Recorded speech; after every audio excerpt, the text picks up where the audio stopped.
윤석열 대통령에 대한 2차 체포영장 집행 시점이 임박한 것으로 알려졌습니다. 국수본은 제1원칙은 안전이라고 재차 강조를 하면서도 집행을 방해할 경우에는 경호처 직원은 물론이고 국회의원도 현행범으로 체포할 수 있다고 밝혔습니다. 예, 이번에는 경찰청 국가수사본부에 나가 있는 취재기자 연결하겠습니다. 백유빈 기자.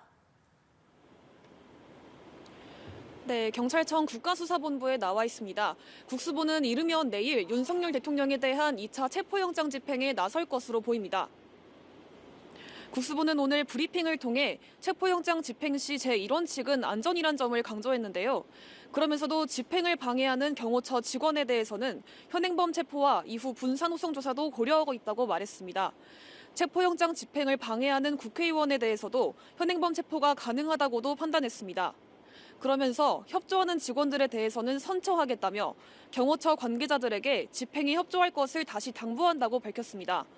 영장 집행이 시작되면 장기전도 충분히 고려하고 있다는 게 국수본 관계자의 설명입니다. 국수본은 영장 집행이 하루 안에 끝나지 않을 가능성도 고려하고 있는데요. 국수본 관계자는 이틀이나 사흘이 걸릴 가능성도 충분히 고려하고 있다고 말했습니다. 지난 3일 1차 체포영장 집행 당시 체증한 경호처 직원 26명에 대한 얼굴 식별 작업도 완료됐습니다. 26명 모두 사병은 아닌 걸로 확인됐습니다.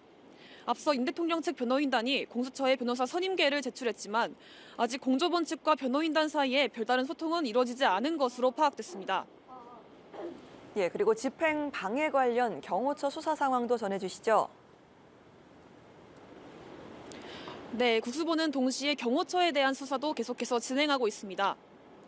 김성훈 경호처장이 세 번째 소환에도 불응한 가운데 박종준 전 경호처장은 세 번째 경찰에 출석해 조사를 진행하고 있습니다.